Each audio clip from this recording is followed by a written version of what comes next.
Boa noite a todos.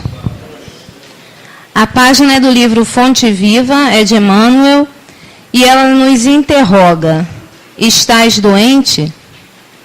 E a oração da fé salvará o doente, e o Senhor o levantará. Palavras de Tiago, capítulo 5, versículo 15. Todas as criaturas humanas adoecem, todavia, são raros aqueles que cogitam de cura real. Se te encontras enfermo, não acredites que a ação medicamentosa, através da boca ou dos poros, te possa restaurar integralmente. O comprimido ajuda, a injeção melhora. Entretanto, nunca te esqueças de que os verdadeiros males procedem do coração. A mente é fonte criadora. A vida, pouco a pouco, plasma em torno de teus passos aquilo que desejas. De que vale a medicação exterior se prossegues triste, acabrunhado ou insubmisso? De outras vezes, pedes o socorro dos médicos humanos ou de benfeitores espirituais.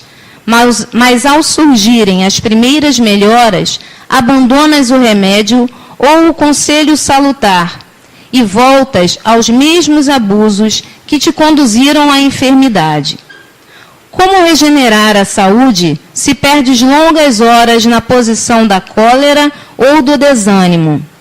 A indignação rara, quando justa e construtiva no interesse geral, é sempre um bem, quando sabemos orientá-la em serviços de elevação.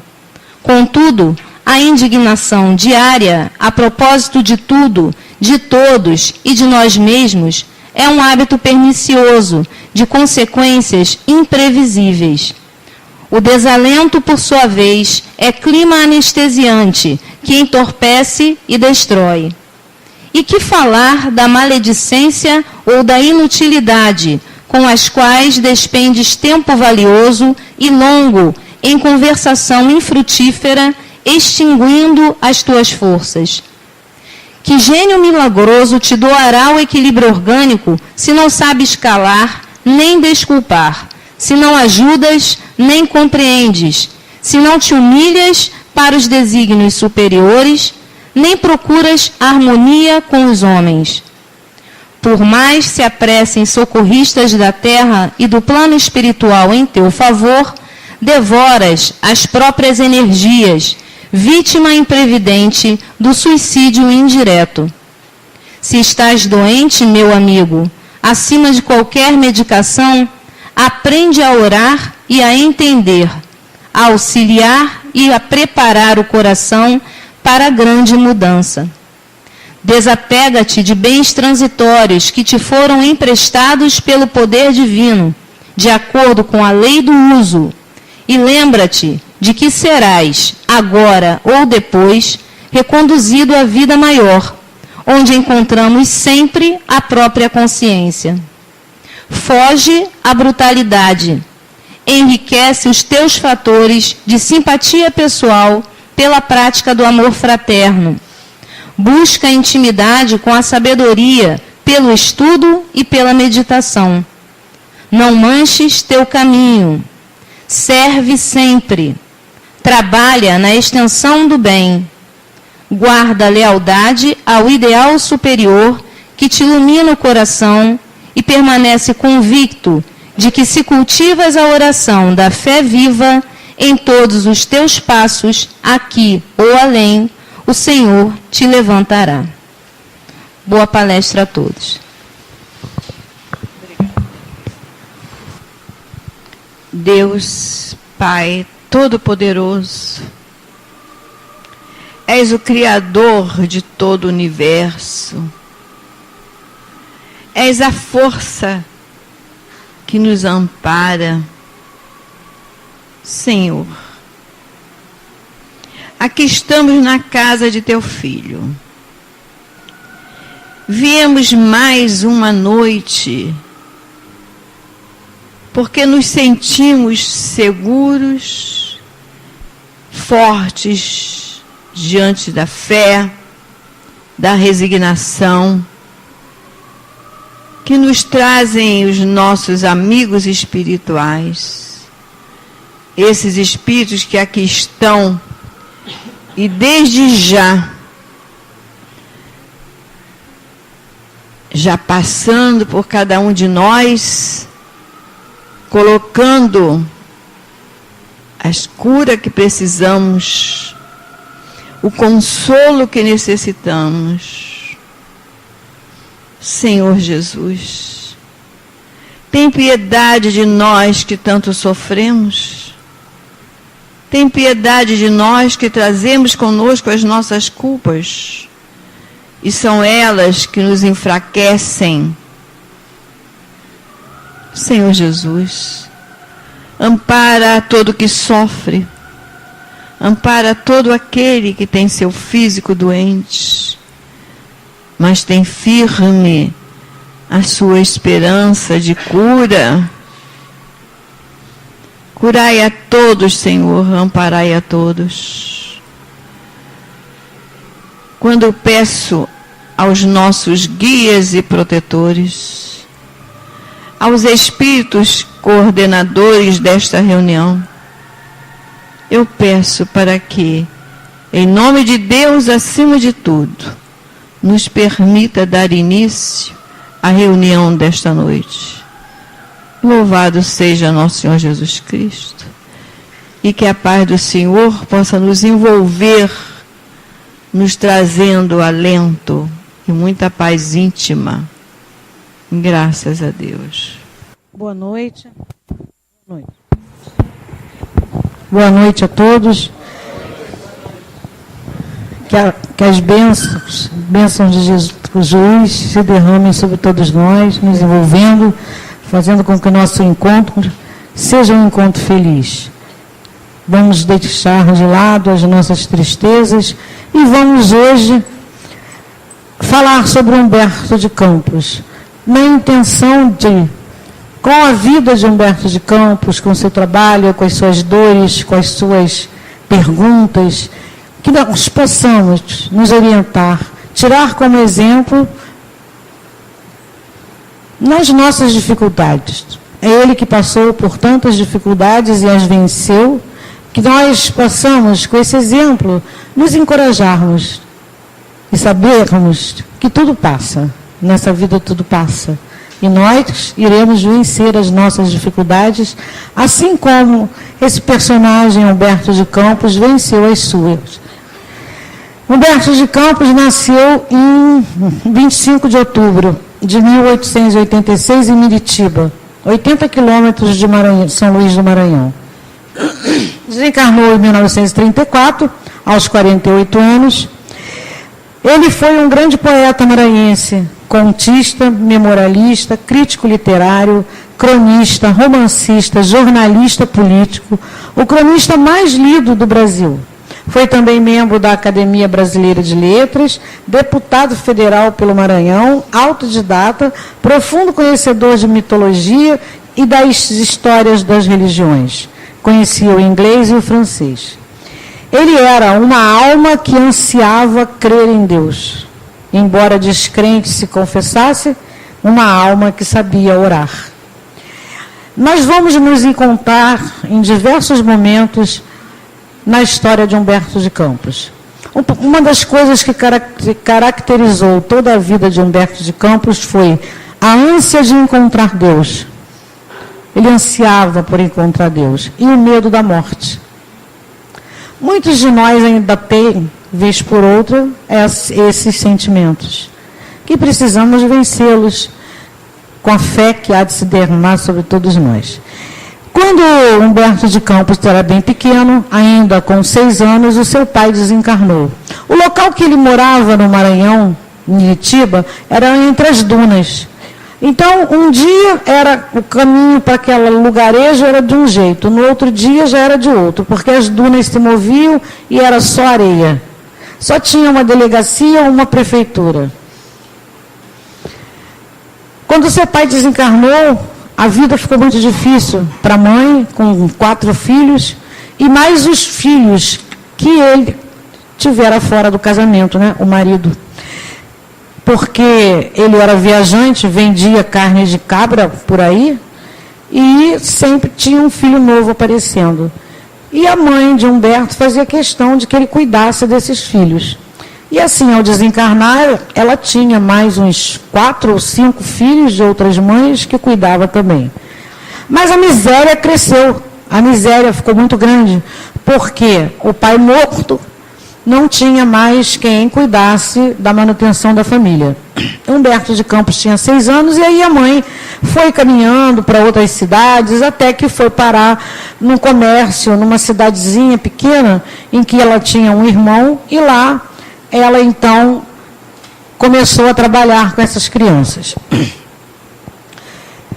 Colocou Humberto de Campos na escola, mas ele era uma criança tida como esquisita. Depois da morte do pai, ele ficou mais ainda calado, triste, emburrado, não se deu bem na escola, fugia das aulas, levava muitas surras, e aos 10 anos, então, saiu da escola para trabalhar. Trabalhou como lavador de garrafa, trabalhou no comércio, trabalhou numa tipografia. Nesse comércio ele tinha um tio, o comércio era de um tio, e ele então, naquele momento, já começou a sentir a necessidade de escrever. Ele tinha uma ansiedade muito grande por expor as suas ideias, por colocar em prática uma emoção grande que ele tinha dentro de si por escrever.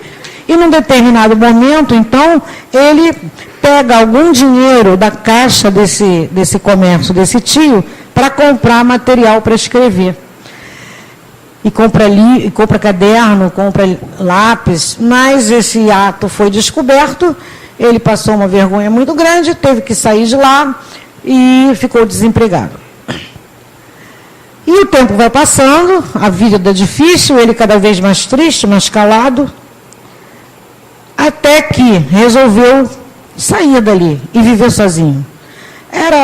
Era prática isso antigamente, né? Quem vivia numa cidade muito pequenininha, com muita miséria, com muita pobreza, largava a família e ia buscar sustento. E aos 17 anos ele saiu, largou a família e foi para Belém do Pará. Em Belém do Pará, ele foi trabalhar nos seringais. Nesses seringais aconteceram muitas coisas, inclusive ele pegou malária. Tem um quadro bem pitoresco da vida dele, da passagem dele nesse seringal, além de muito revoltado com a maneira como os funcionários eram tratados, eram como escravos.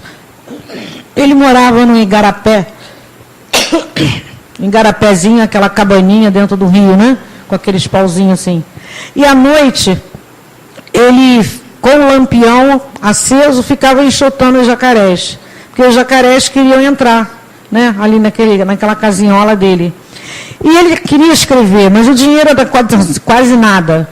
Então ele juntava papel, todo papel que ele achava, ele juntava papel de pão, papel de sacola, papel no chão, ele alisava bem alisadinho, cortava, costurava, e ali ele escrevia. E nisso ele copiou um dicionário de inglês, um dicionário de francês e um dicionário de português, inteiros nesses caderninhos de papel. Que é a ansiedade dele, né, por escrever, por aprender. E a vida vai passando, e ele mais triste, mais solitário do que nunca. E sempre querendo saber onde estava Deus. Um dia ele foi ao centro dessa cidadezinha em Belém, e estava acontecendo uma missa festiva, e ele passou, ouviu aquele som, aquele coro cantando, achou aquilo muito lindo e falou assim: será que Deus está lá dentro? Por que todo mundo fica assim levado, olhando, os olhos fechados, orando? Por que será que só eu que não encontro Deus? Será que é porque eu não sei orar? E ele ficou ali muito abalado com esses pensamentos e com essas emoções. Por quê? Onde estaria Deus? Por que Deus não olhava para ele? Ele vivia já doente, já estava doente, naquele igarapé, sem nada, sem ninguém, solitário. Cadê Deus? E ele aí olhou bem para dentro da igreja, ficou olhando e invejou muito aquela gente que, segundo ele, né, estava vendo Deus. E ele sai da igreja E na porta da igreja ele sofre um turbilhão de emoções tão intensas que ele começa a chorar muito, muito. Ele estava com 20 e poucos anos, 21, 22, e ele se abaixa na porta da igreja e ele chora longo tempo, e gritando por Deus, que Deus viesse ajudá-lo. A missa termina, as pessoas passam, vê aquela pessoa assim, mas também ninguém acudiu. Aos poucos, né, ele foi se acalmando, a emoção foi se controlando e ele saiu dali. A partir desse dia, ele foi outra pessoa. Novo ânimo, uma nova alegria de viver e o invadiu. Ele era muito acabrunhado, muito triste, muito amargurado. E aí ele teve um ânimo grande. E aí a vida dele começou a mudar. Esse é dos ensinamentos que a gente aprende, né? Quando a gente confia em Deus. Quem confia em Deus tem tudo. A gente encontra paz, encontra força, encontra alegria de viver. E Humberto, então, sentiu alguma coisa que ele ainda não sabia que era Deus agindo sobre ele, mas ele sentiu uma energia, uma transformação. Bom, a vida passa, ele estava muito doente nessa época ainda, antes dele ter esse ânimo, queria ir ao médico, mas ele pensava, ir ao médico para quê? Se eu nem dinheiro tenho para comprar remédio. E aí, Humberto de Campos casa-se, né? Ficou feliz, né? Ficou animado, casou-se. Casou-se, começou a escrever para os jornais da cidade. Vários jornais, ele começou a escrever crônicas. Casou-se, teve 3 filhos. Maria de Lourdes, Henrique e Humberto. E a vida vai passando.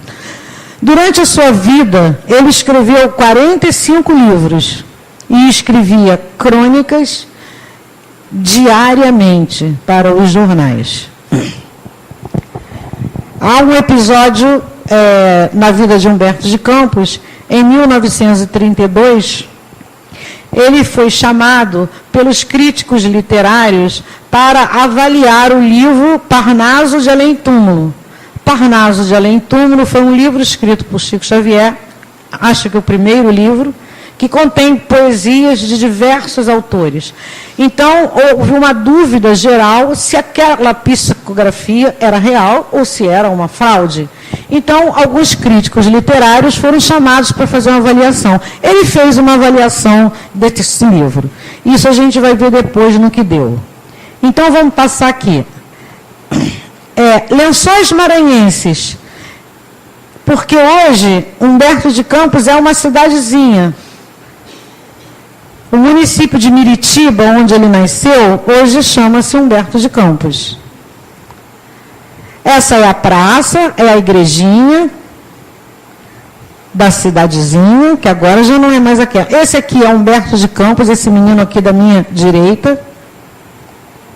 Essa é uma visita à casa onde ele morou, lá em Parnaíba. Essa é a farda dele, da Academia Brasileira de Letras, essa máquina de escrever, com que ele escrevia. Essa é a última residência de Humberto de Campos aqui no Rio de Janeiro, porque quando ele casou-se, ele veio morar em Niterói. Então, essa é a última residência dele, aqui no Largo do Machado. Às vezes, quando a gente fica estudando a doutrina espírita, a gente vê que a gente fica assim um pouco vaidoso, no bom sentido, né? Nós aqui tivemos por perto, né? Ivone Pereira, Bezerra de Menezes em São Cristóvão, não é? Humberto de Campos e outros, que agora me foge a memória. Bem, esse é um diário secreto onde ele escrevia muita coisa que depois de desencarnado veio à tona esse livro, da onde a gente vai tirar algumas passagens. Vamos ver o que Humberto de Campos falava sobre as suas ansiedades e as suas angústias. Aos 42 anos ele fala assim: os primeiros tempos de minha mocidade, dos 15 aos 22 anos, foram perturbados pelas mais aflitivas preocupações religiosas. Eu não podia admitir as superstições, as coisas ingênuas, ouvida dos lábios maternos, mas temia. Enchia-me de pavor a ideia de castigo. Então, ele tinha medo do Deus que castigava, do Deus, né, justiceiro. Essas cogitações envenenaram os dias que poderiam ter sido talvez os mais felizes da minha vida. Pouco a pouco, porém, os cuidados materiais, as responsabilidades novas foram afastando para um segundo plano os interesses da vida futura. Então a gente observa nessa fala como nós somos felizes. Porque nós acreditamos num Deus único, de bondade, de amor e de sabedoria. Para ele, o que ele aprendeu era um Deus que castigava, era um Deus que enviava para o inferno. E isso ele não conseguia aceitar. Mas nós hoje sabemos que Deus é amor.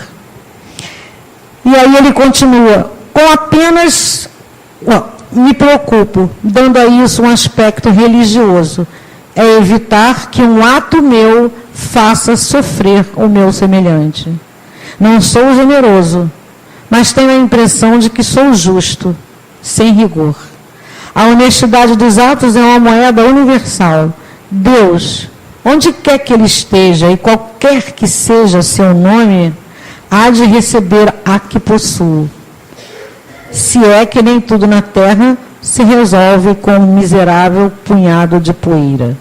As dúvidas dele, né, a respeito da morte, se só restaria poeira da gente ou se verdadeiramente existiria um espírito. Mas ele tinha dentro de si, já desenvolvido, o caráter, a bondade. Como ele dizia, sou justo, não faço nada que vá magoar o meu semelhante. Nesse aspecto, a gente já percebe a grandiosidade do espírito, porque muitos de nós têm religião, estudam a doutrina e ainda não é justo, e ainda não é bom, e ainda faz mal ao semelhante.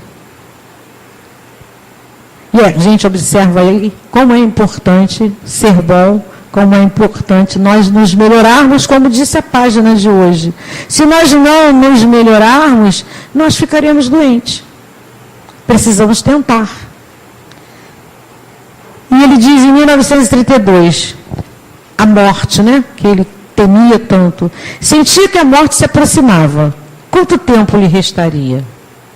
Já aprendera a respeitar Deus. Amar, talvez ainda não. Onde o inferno? Pior do que estava passando? Achava-se quites com Deus. Deus, se estiver, e onde estiver, há de me reservar um bom lugar. Essas dúvidas, muitos de nós ainda temos, não temos? Principalmente quando a gente está muito agoniado. E a gente fica assim, mas e Deus que não me vê? E Deus que não me ouve? Onde que Ele está? Não é verdade? E nós precisamos entender que as nossas dores e as nossas dificuldades não são para ser transformadas em reclamação. Elas são para ser transformadas em força, em alavancas, para que nós possamos saltar as dificuldades. Confiança, fé em Deus, que tudo vai passar. E a gente continua, é a tese do aniquilamento definitivo, ou seja, não existe nada depois da vida. Tive um sono agitado e preocupação constante com a minha enfermidade. Observo, todavia, num consolo íntimo, que não me assalta mais como outrora o pavor da morte. O sofrimento longo, demorado, pertinaz, infunde-me mais horror do que o aniquilamento definitivo. A morte, como uma espécie de serpente, hipnotiza aos poucos o seu pássaro antes de devorá-lo. Esses questionamentos todos, porque ele sofria muito de dores. Ele tinha uma hipertrofia da hipófise. Tinha dores lacinantes. Ele tinha tanta dor que chegava a gritar de dor. Isso assim durante todos os anos praticamente da sua vida. E ele questiona a dor e questiona a morte. É igualzinho a gente. Quando a gente dói, a gente questiona. A gente não gosta, a gente não quer. com o agravamento da doença, hipertrofia da hipófise, refletindo em hipertrofia prostática, seguindo-se de intoxicação, cego de um olho e o outro se apagando, dormência nos pés e nas mãos, e o trabalho diuturno para a conquista do pão para a família, ele indagou. Dizem os românticos que a morte é boa, porque é a paz, a tranquilidade, o sossego. Se essa região é tão acolhedora, por que não se faz para chegar a ela um caminho menos apavorante?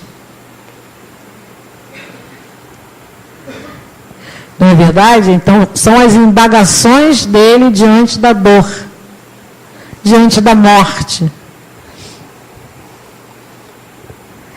Quando o poeta Goulart de Andrade se converteu ao catolicismo em 1929, ele escreveu assim: eu não poderia admitir jamais uma religião que seja repelida pelo raciocínio, ou seja, que tenha muitos dogmas, né, muitos rituais. Não posso reconhecer como verdade indiscutível o que se apoia no mistério. No entanto, eu queria crer. Invejo os que creem no Cristo sem afundar as mãos nas suas chagas. Eu queria acreditar em uma outra vida para que não temesse tanto a morte. Mas o raciocínio opõe-se, reage, protesta. E eu prefiro a indiferença, o alheamento, a renúncia à possibilidade de fé, a dar aos outros e a mim mesmo um espetáculo de hipocrisia. Quantos de nós ainda não põem a nossa fé em xeque, né? Vacila a nossa fé. Quando está tudo bem, a gente tem uma fé enorme. Mas quando as coisas vão mal, perdi a fé. Né? Mas a fé, ela precisa estar em evidência em nós nas horas difíceis. É quando a gente mais precisa. É quando a gente mais tem que crer na misericórdia divina. Porque ela existe. Ela está aqui. Basta que a gente estenda a mão. Ele suplicou que tudo me aconteça, que eu fique surdo, deformado, mutilado, mas que Deus me deixe a volúpia de pensar, de ler e de deixar no papel o meu pensamento, a minha dor e o meu sonho. Como seria o meu velório? De novo, ele pensa. Quantos de nós já não pensou isso, né? Como vai ser o meu velório? Onde eu vou morrer? Onde eu vou me enterrar? Que roupa que eu vou vestir? Né? A gente não precisa ficar pensando nisso. E ele disse, foi o catolicismo que inventou o medo da morte. Os antigos não temiam a morte. Essas são palavras dele, né? O terror que esta inspira hoje parece uma das criações do catolicismo. Ele diz isso por causa do tal inferno, né? Que a Igreja Católica havia criado o inferno e de lá não sairíamos, e inventou também o limbo, onde as crianças que não eram batizadas iam para lá. E isso deixava ele muito aflito, essa ideia do inferno eterno, e de crianças indo para o limbo e ficando lá. Esses questionamentos ele fazia muito. Uma missa da ressurreição em 1931. Sinto necessidade de conforto na terra. Terá me ferido o entendimento o raio que converteu Paulo no caminho de Damasco? Porque ele já estava ficando mais sensível. Já estava assim, né? Quase admitindo a existência de Deus na vida dele. Não sei o que é, tenho sede. E sinto que só me saciará nesse instante uma gota de água do céu. Choro, choro, e o choro me faz bem. Então ele percebe nesse momento que a misericórdia divina seria a única coisa que poderia confortá-lo, consolá-lo, auxiliá-lo nas suas dificuldades. E ele segue. Abençoado, em 1931, abençoado sejas tu, meu Deus, que me concedeste a graça dos altos prazeres do Espírito, este consolo de viver a vida do meu pensamento. Que seria de mim, na verdade, sem essa bênção do céu?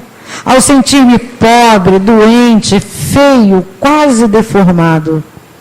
Se aos céus me dessem o direito de pedir, se Deus existir e se me ouvir, pediria uma graça, neste momento em que meu campo visual vai se estreitando. Senhor, que a minha enfermidade continue em sua marcha terrível, mas que ela se detenha quando meus olhos ainda possam alcançar os limites de um livro aberto. Os limites de um livro são para mim os limites do universo.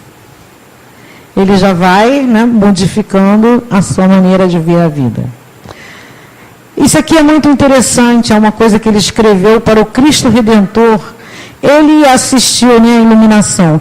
Da janela da minha sala e mesmo da minha cama, vê-se lá em cima, no alto do Corcovado, a gigantesca imagem do Cristo Redentor, com seus enormes braços abertos. A hora doce e triste do crepúsculo, as nuvens do poente formam um fundo no qual vai aos poucos desaparecendo a figura branca do Nazareno. Não tinha iluminação nessa época e o Cristo sumia. Ao vê-lo assim, uma tristeza profunda e dolorosa penetra minha alma. Uma pena imensa me enche o coração, como se tratasse de um homem, de uma criatura viva, de súbito condenada a passar a noite sozinha naquelas alturas, ameaçada pelas tormentas do céu e pelos 1000 fantasmas da solidão. Não sei porquê, me parece a mim que o Cristo abre os braços não para abençoar e proteger os homens, mas para pedir aos homens que o protejam e que não o deixem assim, abandonado no silêncio e na solidão. A dor no homem é às vezes um elemento de preservação, como o veneno da serpente. Bonito isso que ele escreveu, né? Essa imagem para o Cristo Redentor, e ele percebe que o Cristo, né, pede companhia, né? Que o Cristo quer nos envolver, quer nos abraçar. Não é uma figura distante, não é uma coisa longínqua, não é uma coisa imaginária. É real. E ele precisa, não é, também de nós, como nós precisamos dele. No limiar do Ano Novo, 1º de janeiro de 1933, estaco de repente no caminho da minha vida, como costumo fazer a cada ano. Nós também fazemos, né, essas reflexões, né? E é com surpresa que, ao erguer a cabeça para o céu, não encontro a abóbada que me esmagava nos anos anteriores. Ainda não estou cego e já não estou só. Deus, em quem ainda não creio, mas que já me bate insensivelmente às portas do coração, compadeceu-se de mim. Vamos ver o que Deus fez. O ano de 1932, que completou no seu início a série de males e de castigos que me foram infligidos por 1931, iniciou também, parece, a reparação dos meus tormentos excessivos de que fui vítima. Dissolveu ele o meu lar e o restituiu, solidamente ou não, porque ele passou algumas grandes dificuldades e teve que se afastar da família por um período, pela doença e pela uma derrota financeira que houve. Ele ficou sozinho e, né, sem a família e muito doente. Depois ele conseguiu de novo juntar a família. Acentuou os meus padecimentos mais persistentes e deu agora um pouco de trégua aos que mais me atormentavam. Não tenho ainda, é certo, a esperança de restabelecimento, nem ilusão de felicidade. Sinto, porém, ou pressinto que a morte quer esperar. Ou seja, estava melhorando, estava se sentindo melhor, né? E aí vamos nós, né, nos identificando com as angústias de Humberto de Campos. Meados de 1933, eu sinto nesse momento que meus males se agravam, ou mais precisamente, que a minha vida vai se apagando. Ele estava totalmente de cama, escrevia sentado, deitado, o olho quase não funcionava. Já não posso mais escrever à mão, já leio poucos livros e com dificuldade. A medicina declara-se impotente. Vamos a um momento feliz. 25 de outubro de 1933, aniversário de 47 anos dele. Completei hoje 47 anos. Sinto-me perfeitamente satisfeito com o meu destino e contente com a minha vida.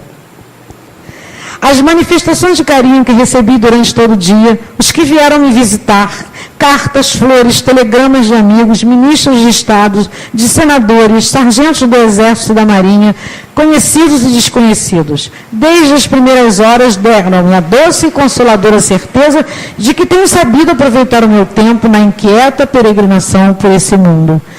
Ele era muito conhecido, não só no Brasil como no exterior, pelos seus livros, pelas suas crônicas, pelas suas críticas. 10 ou 12 ramalhetes de flores encheram todos os jarros da casa, tendo minha filha saído ainda para comprar mais uns jarros. Senhoras telefonaram-me, comunicaram-me terem comungado hoje na missa, em intenção da minha saúde e da minha felicidade. Dezenas de telefonemas para me dar abraço. A visita do ministro da Agricultura e de 30 acadêmicos da Faculdade de Direito de Niterói. 80 telegramas de ministros de Estado do Supremo Tribunal Federal e muitos amigos. Grande dia. Dia feliz e consolador, este marcado hoje no calendário da minha vida. Obrigado, meu Deus. E a gente vai aprendendo a agradecer. Diálogo com um frade franciscano. As pessoas de todas as religiões procuravam Humberto de Campos da intenção de trazê-lo para a sua religião. Como ele se declarava não ter religião, uma pessoa importante como ele era no meio literário e acadêmico, todos queriam essa pessoa importante lá na sua casa. E viviam sempre procurando por ele, e ele rejeitava tudo. Com esse frade franciscano, que o visitou, querendo buscá-lo para a sua fé, ele disse: irmão, digo-lhe, eu sinto que uma grande mão invisível me vem conduzindo da incredulidade mais irreverente para os possíveis domínios da fé. Não quero, porém, precipitar com a mão do homem aquilo que está reservado, talvez, à mão de Deus. Se eu tiver de ser um crente, sê-lo-ei espontaneamente. Não quero ir para Deus por uma violência, por um constrangimento, para satisfazer alguém. Sinto que marcho para a claridade, como resultado do sofrimento e da contemplação cotidiana da vida. Mas se é para lá que marcho, quero ir por meus pés. E aí a gente vai observando, né, ele diz aqui, o sofrimento, a contemplação, a aceitação, a paciência. São esses passos que nos conduzem a Deus. A aceitação, a paciência, a perseverança, a não revolta diante dos acontecimentos. Isso nos aproxima de Deus, faz com que nós sintamos Deus. E não a revolta, não a arrogância, não o orgulho. Isso nos afasta. Aí ele disse assim em 1934, quase desencarnando: as pedras chocalham-me na bexiga, transformaram-me num maracá humano e continuam a atormentar-me. Ao menor movimento, sentado, deitado ou em pé, roçam-me a mucosa inflamada, forçando-me quase a urrar. Tenho a impressão de que já não são 3, mas 4, 20, 50, 100. Se estiverem numeradas, poderão até os médicos fazer seu jogo no momento da operação. Sou um homem víspora. De tanta pedra que a pessoa tinha na bexiga. Há 5 meses, precisamente 22 de março, fui operado. Abriram a minha bexiga, escancararam-me como um peixe. E ainda hoje, parcialmente aberto, sofro. Sofro mais ainda do que antes da operação. Sofro e tenho nojo de mim. Com este apêndice de borracha que me sai do umbigo e com esse mau cheiro, não obstante a higiene mantida. Às vezes choro sozinho, choro com pena de mim, choro com saudade de mim. Mas preciso trabalhar. E eu trabalho e sorrio. E quantas vezes a gente que não tem nenhuma pedrinha na bexiga, nenhuma coisinha dessa, não quer trabalhar, né? Não quer dar duro, É preciso, né? A gente faz um pouco de trabalho, já acha que fez muito. Já fiz muito, né? Quando a gente sabe que precisamos fazer mais e mais e mais, no limite das nossas forças, nos ensina o livro dos Espíritos. E quantas vezes, ao ser entregue a porta ao portador, vinha buscar o artigo que ele escrevia, né? Que acabo de escrever, e em que há alegria ou sarcasmo, não mergulho a cabeça nas mãos e soluço longamente atormentado pelas dores que me perseguem. E ele fala para ele mesmo, rite, palhaço. E continuou, né, trabalhando e continuou com a sua busca incessante por Deus. Vamos falar de um sonho que Chico Xavier teve com Humberto de Campos. Assim, Humberto de Campos desencarnou em 1934. Um mês ou 2 meses após o seu desencarne, Chico Xavier conta que foi levado em sono à espiritualidade, eles não se conheceram em vida. E ele chegou a um lugar onde tinha uma árvore e tinham muitas pessoas conversando, muitos senhores bem vestidos conversando, e ele sentou-se, ficou olhando e veio de lá um cavaleiro. Esse cavaleiro dirigiu-se a Chico e disse assim para ele: você é o menino do Parnaso? Porque Humberto havia avaliado o livro dele. Aquele que causou tanta polêmica e tanta confusão na Terra. Muito prazer, eu sou Humberto de Campos. E o sonho acabou. 3 meses após o desencarne de Chico Xavier, de Humberto de Campos, ele envia, através da psicografia de Chico Xavier, entabulou-se ali naquele momento uma conexão entre os dois. Então, 3 meses após o desencarne de Humberto de Campos, ele já está escrevendo através da psicografia de Chico Xavier. E ele manda para a gente todas essas cartas, elas são belíssimas, que Chico Xavier então escreveu. A Palavra dos Mortos, De um Casarão do Outro Mundo, Cartas que Ficaram, Aos Meus Filhos, Na Mansão dos Mortos, Judas Iscariotes, Aos que ainda se acham mergulhados na sombra do mundo, Trago-lhe o meu adeus sem voltar breve, A Ordem do Mestre, Um Cético, Carta à Minha Mãe e Ó Jerusalém. Essas cartas são belíssimas, que Chico Xavier recebe através, né, da sua psicografia, ele escreve. A gente trouxe um pedacinho de uma dessas cartas para a gente ter uma ideia de como era lindo. É lindo o que ele escreveu. Vou ler um pedacinho para a gente. Então a gente observa o seguinte, acho que a gente observou, né? 3 meses, de desencarnado, ele já está trabalhando e mandando escritos. E logo após, ele começou a enviar os livros. Vamos ver, ele diz aqui, ele diz assim: quando ele desencarnou, imediatamente, ele se viu num lugar como um casarão, como um convento, um casarão enorme. E nesse casarão era uma biblioteca, onde tinha livro, mas muito livro. E ele teve acesso a isso e ficou ali vendo aqueles livros e vendo livro. Ou seja, né, aonde está o nosso tesouro, vai estar o nosso coração. Ele foi encaminhado após a morte justamente para o lugar onde ele mais gostava. Ele diz assim, na cartinha, peraí. 2 pedacinhos. Carta aos que ficaram. A morte esperou que tapassem com anestesia todas as janelas e interstício dos meus sentimentos. E quando o caos absoluto se fez sentir no meu cérebro, zás, cortou as algemas em que me encontrava retido. Adormeci nos braços da morte como um ébrio nas mãos de uma deusa. Despertando dessa letargia momentânea, compreendi a realidade da vida que eu negara, além dos ossos que me enfeixam o caixão.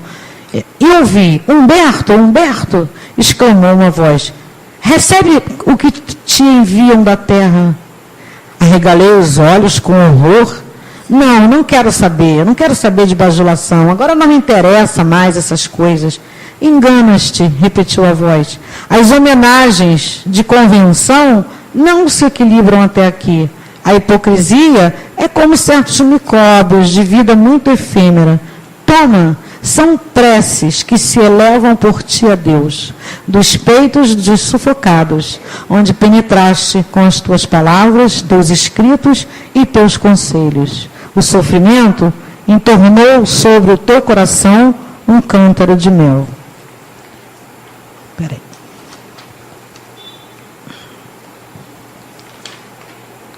Espera aí que eu estou procurando aqui outro pedacinho para a gente ler.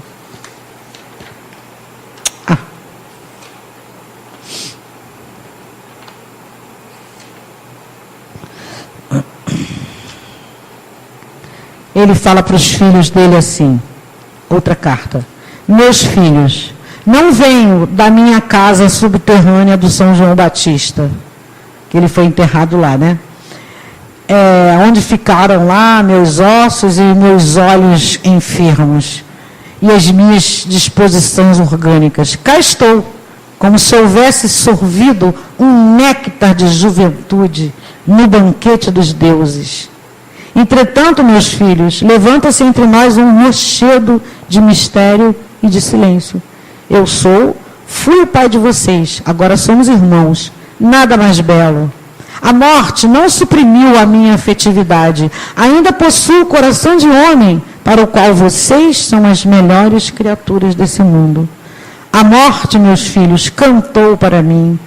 Todas as minhas convicções deixaram seus lugares primitivos para sentir a grandeza do seu canto. Não posso transferir esse mistério maravilhoso através dos seus métodos imperfeitos de que disponho. E se eu pudesse, existiria agora entre nós o fantasma da dúvida.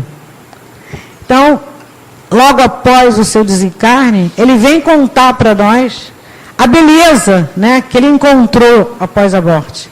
A delícia que ele encontrou, o sossego, a paz, e veio mostrar para a gente que a morte não existe. Que a gente não morre. Nós somos imortais de verdade. Aqui, nós temos os livros escritos pela psicografia de Chico Xavier, da autoria de Humberto de Campos. A gente conhece muitos deles. Crônicas de Além-Túmulo, Brasil, Coração do Mundo, Pátria do Evangelho, Novas Mensagens, Boa Nova, Reportagem de Além-Túmulo, Lázaro Redivivo, Luz Acima, Pontos e Contos, Contos e Apólogos, Contos desta e de outra vida, Cartas e Crônicas e Estante da Vida. Todos esses livros foram enviados pelo espírito Humberto de Campos através da psicografia de Chico Xavier. Então, a gente, o que nós podemos tirar de exemplo, de incentivo e de força, né, desse espírito grandioso, que tantos exemplos nos deu, que se parece tanto com a gente, quando a gente sofre, quando a gente fica doente, quando a gente perde um ente querido, quando a morte se aproxima, as angústias e os desesperos que nós sentimos, a fé que enfraquece. Com esse exemplo, com essas informações, a gente percebe como Deus é bom, como Deus é misericordioso, como a vida é bela, como a gente precisa aproveitar cada instantinho, como a gente precisa se melhorar, ser mais otimista, ser mais alegre, ser mais paciente.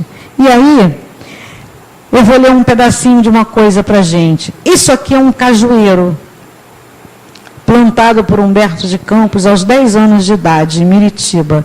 Esse cajueiro ainda existe, ele está lá, assim, desse jeitinho, e aí existe um centro espírita Humberto de Campos. Esse cajueiro foi muito importante na vida de Humberto de Campos, porque, para esse cajueiro, ele escreveu uma coisa linda. A sensibilidade de Humberto de Campos, ao ver as coisas, não deixava as coisas passarem em branco. Uma folha que caía, para ele, era motivo de registro, de alegria. Um vento que passava, uma nuvem. E nós temos aqui em volta de nós, tudo isso, as nuvens, as flores, um riacho, um passarinho, um sol nascer, um sol se pôr. E muitas vezes, as nossas ansiedades são tantas que a gente não enxerga nada disso. A gente é capaz de ir a um jardim e não enxergar a flor. E a gente esquece que tudo isso Deus colocou aqui para nos ajudar, para nos alegrar, para enfeitar a nossa vida. São as pequeninas coisas que enfeitam as nossas vidas. Para esse cajueiro, ele escreveu assim. Ele foi embora, tinha que ir embora, e ele achou essa semente de um caju, plantou, e ele diz assim: o meu cajueiro sobe, desenvolve-se, prospera. Eu cresço, mas ele cresce mais rapidamente do que eu. Passado um ano, estamos do mesmo tamanho. Perfilamos-nos um junto do outro, para ver qual é o mais alto. É uma árvore adolescente, elegante, graciosa. Quando eu completo 12 anos, ele já me sustenta nos seus primeiros galhos. Mais uns meses e vou subindo, experimentando sua resistência. E ele se balança comigo, como um gigante, jovem, que embalasse nos braços o seu irmão. Até que um dia, seguro da sua força, não o deixo mais. Promovo a mastro do meu navio. E todas as tardes lhe subo no galho mais empinado, onde com o braço esquerdo cingindo o caule, solto o pé alto e sonoro e canto. Quantos de nós também já não teve uma árvore assim, que a gente era nossa amiga, não é? Então ele brinca muito com essa árvore de navio. A memória, não, vamos para cá. Pouco a pouco a noite vem descendo. Um véu cinza envolve docemente os coqueiros dos quintais mais próximos. E ele vai, narrando a noite que cai. E eu, gageiro de uma nau ancorada na terra, que é o navio dele, desço tristemente do folhudo mastro do meu cajueiro, sonhando com um oceano alto, invejando a vida tormentosa dos marinheiros. Aos 13 anos da minha idade, e 3 da do cajueiro, separamos-nos, o meu cajueiro e eu. Embarco para o Maranhão e ele fica. Na hora, porém, de deixar a casa, vou levar-lhe o meu adeus. Abraçando-me ao seu tronco, aperto de encontro ao meu peito. Da esquina da rua, olho ainda por cima da cerca, a sua folha mais alta, pequenino lenço verde, agitando a vida. Enrijando o corpo no trabalho bruto e eu estou em São Luís, homem e menino, lutando pela vida, enrijando o corpo no trabalho bruto e fortalecendo a alma no sofrimento, quando recebo uma comprida lata de folha, acompanhado de uma carta da minha mãe. Receberás com esta uma pequena lata de doce de caju, em calda. São os primeiros cajus do teu cajueiro. São deliciosos. E ele te manda lembranças. E uma vez ele volta para ver o cajueiro. Volto. Porém, o meu cajueiro agora estende os braços, na ânsia cristã de dar sombra a tudo, ele está enorme. Os seus galhos mais baixos formam cadeiras onde as crianças se balançam. Tem flores para os insetos e frutos. Está com toda a força, em toda a glória. Um ano e parto mais uma vez. Outra despedida, outro adeus, mais surdo, mais triste. Adeus, meu cajueiro. O mundo toma-me nos seus braços titânicos, arrepiados de espinho. O monstro, que ele diz, a vida, maltrata-me, fere-me, tortura-me. E quase morto, regresso a Parnaíba. Volto a ver a minha casa e a rever o meu cajueiro. Meu cajueiro, aqui estou. Mais uma vez ele foi lá para ver o cajueiro. Mas ele não me conhece mais. Eu estou homem, ele está velho. A enfermidade cava meu rosto e altera a minha fisionomia. Modificou-me, modificou a minha voz. Ele está imenso, escuro. Os seus galhos abraçam coqueiros, afogam as laranjeiras, ultrapassam a cerca. Tem galinhas, tem porcos em volta. ao perfume suave da flor, ao cheiro agreste do fruto, sucederam embaixo: adeus, meu cajueiro. E ele vai embora. Então, assim, são poesias, né? São coisas bonitas e sensíveis que todos nós podemos desenvolver.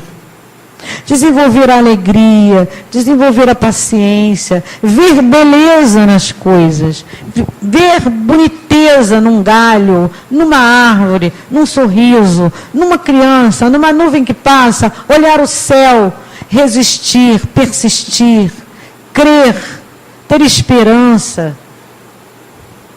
E vejamos, era um espírito pronto. Humberto de Campos já estava pronto, praticamente, não é verdade? Mas ele passou por tudo que tinha que passar, venceu, e 3 meses após o desencarne, já estava pleno, feliz, alegre na espiritualidade e continua trabalhando, enviando para a gente as notícias, as alegrias, as esperanças da nossa vida após essa vida.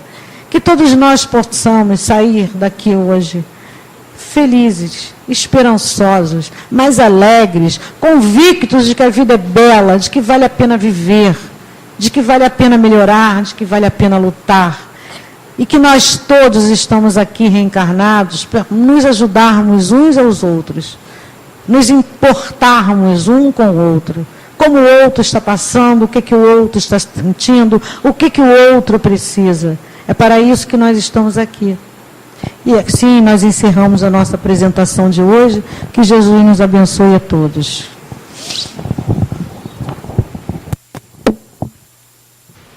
Que Jesus nos abençoe.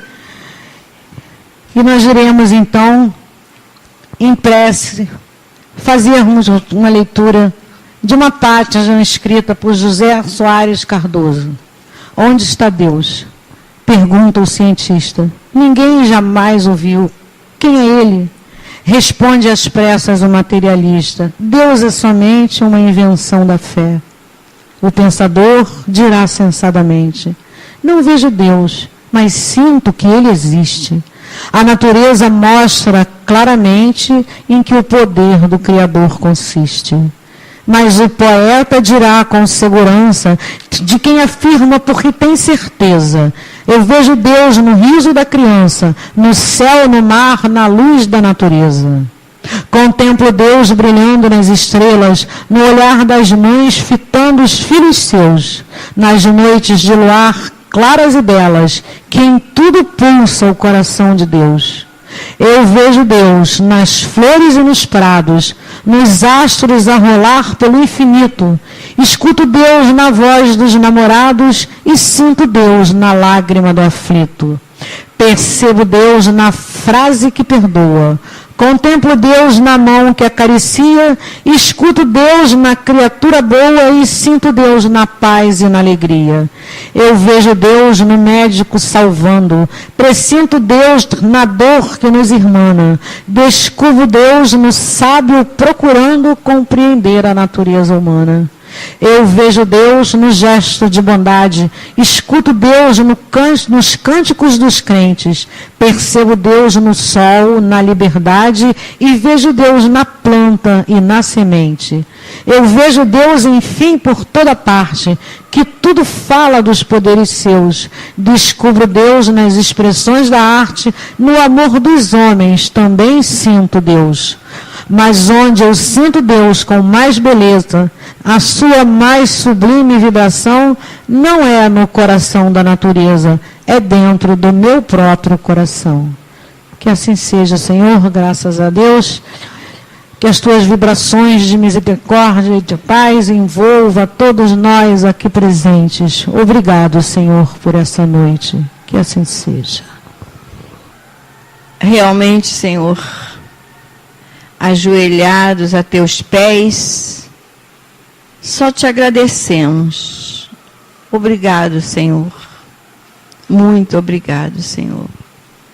Permita-nos que, em nome dos nossos guias e protetores, mas acima de tudo, em nome de Deus, que nós possamos estar dando como encerrada a primeira parte de nossas tarefas da noite de hoje. Louvado seja nosso Senhor Jesus Cristo. Graças a Deus.